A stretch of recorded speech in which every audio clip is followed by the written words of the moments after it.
But you also have memories that are connected to trauma and crisis, to disappointments. And those are the memories that people remember more than anything else. And so if you haven't overcome some emotion that keeps you anchored to the past, then you tell a story about the past.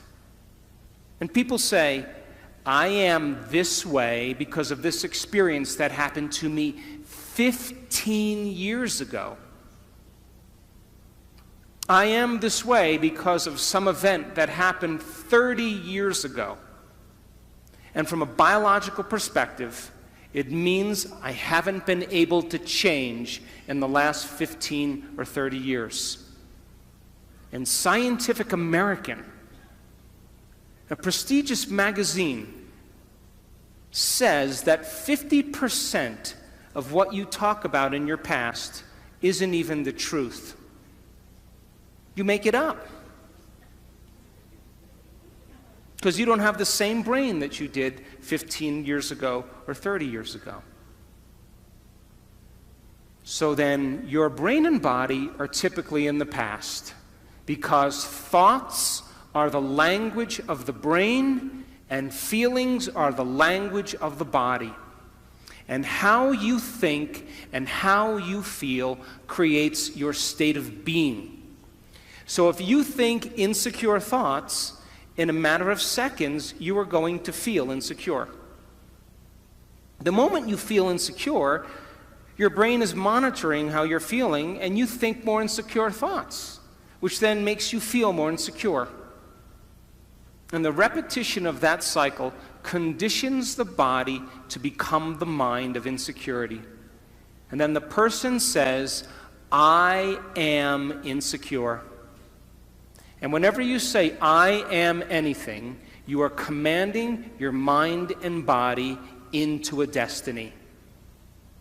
How many people in this audience believe in the idea that the way you think has some effect on your life?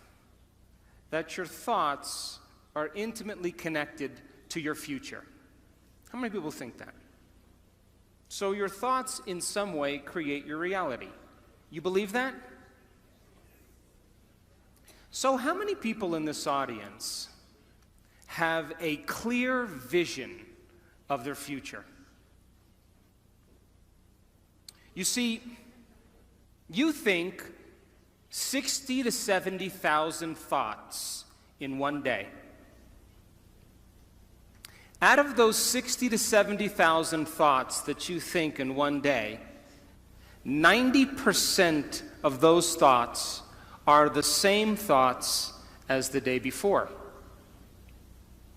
So if you believe that your thoughts somehow are connected to your life, then the same thoughts always lead to the same choices.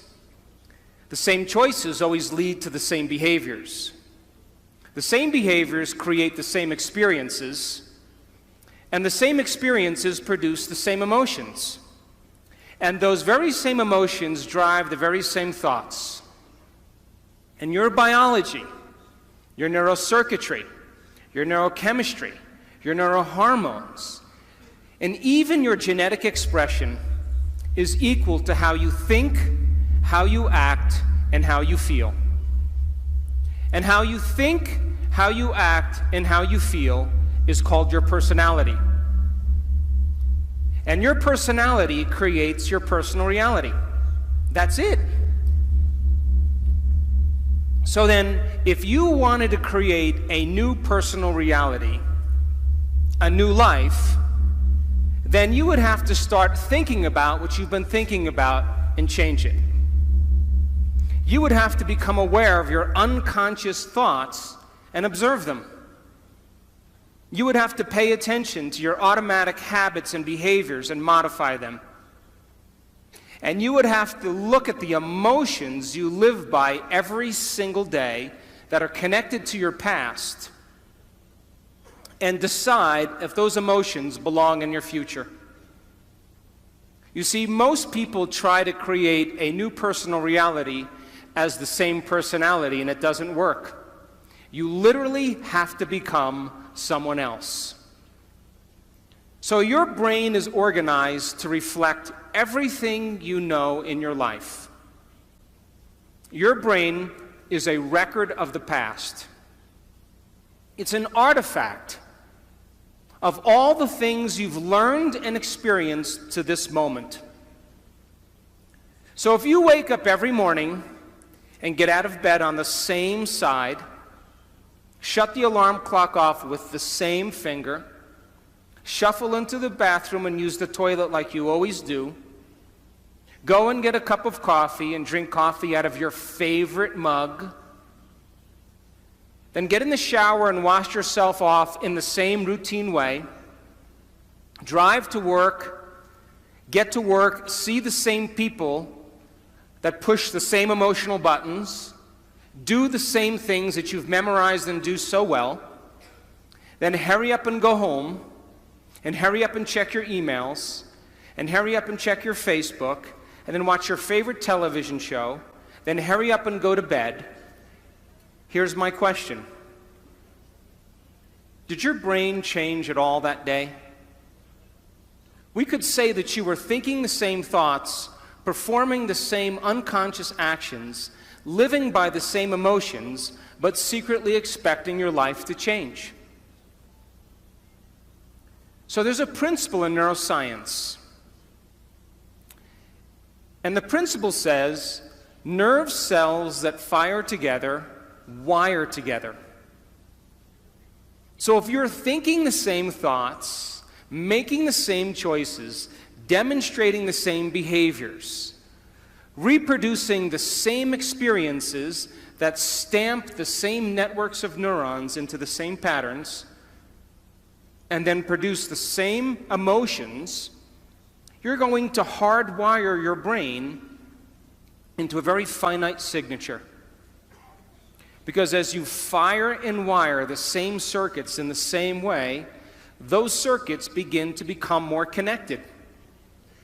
And by the time you're 35 years old, this is science now, we become a set of memorized behaviors, unconscious habits, automatic emotional reactions, beliefs and perceptions, and even attitudes that function just like a computer program.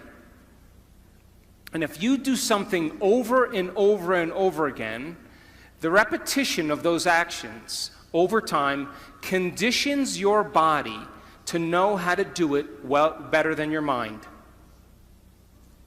And a habit is when your body knows better than your mind, where you've done something so many times that the body now knows how to do it better than the brain. And so 95% of most people's behaviors, attitudes, thoughts, beliefs, emotional reactions are subconscious programs. So why is that important? Because you're here this week to learn new information.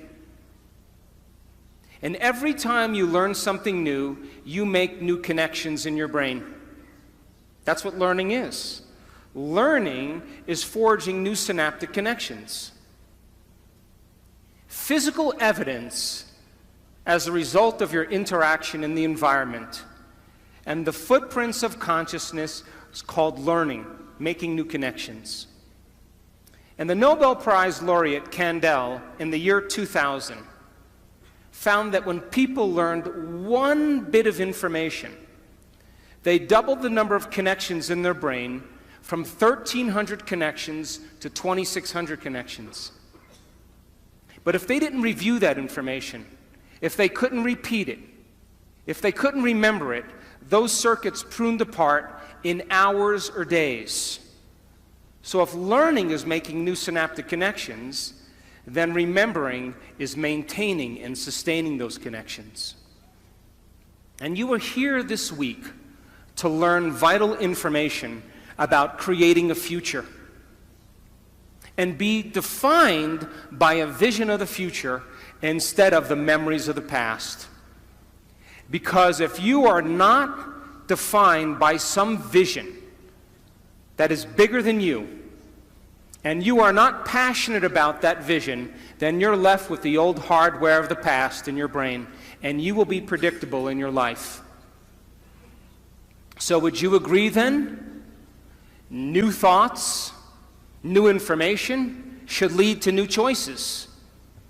New choices should lead to new behaviors. And new behaviors should create new experiences.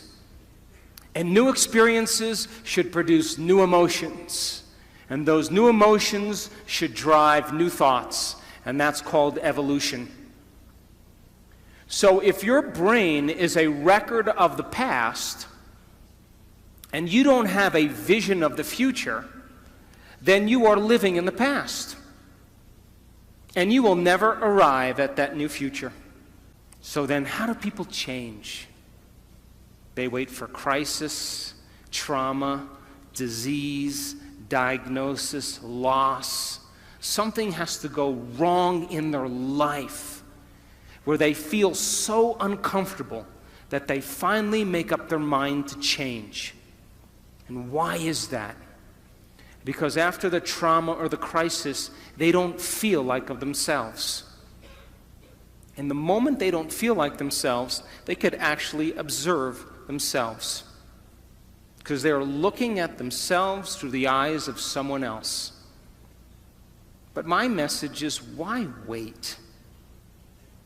You can learn and change in a state of pain and suffering, or you can learn and change in a state of joy and inspiration. So then, if your brain is a record of the past, and you are living by the same emotions that have defined you for the last 10 years, and you keep thinking the same thoughts that make the same chemicals, and those same chemicals drive the same thoughts, then your body, as the unconscious mind, does not know the difference between an actual experience in your life that creates an emotion and an emotion that you're creating by thought alone. And so your body is believing it's in the same past experience 24 hours a day, 7 days a week, 365 days a year. And your body is programmed into the past. And you can't create a new future holding on to the emotions of the past. To change, to truly change, is to think greater than your environment, to think greater than the circumstances in your life, to think greater than the conditions in your world. And every great person in history knew this. Whether it was Mahatma Gandhi, Martin Luther King, the Wright brothers, Joan of Arc, they all had a vision. Couldn't see it, couldn't smell it, couldn't taste it, couldn't feel it, but it was alive in their mind. It was so alive in their mind that they began to live as if that future reality was happening in the present moment. So here's my question. Can you believe in a future that you can't see or experience with your senses yet, but you've thought about enough times in your mind that your brain is literally changed to look like the event has already occurred? The latest research in neuroscience says you can change your brain from living in the past to living in the future. And can you fall in love with that vision to such a degree that you come out of your resting state and change guilt or suffering into inspiration and joy and gratitude?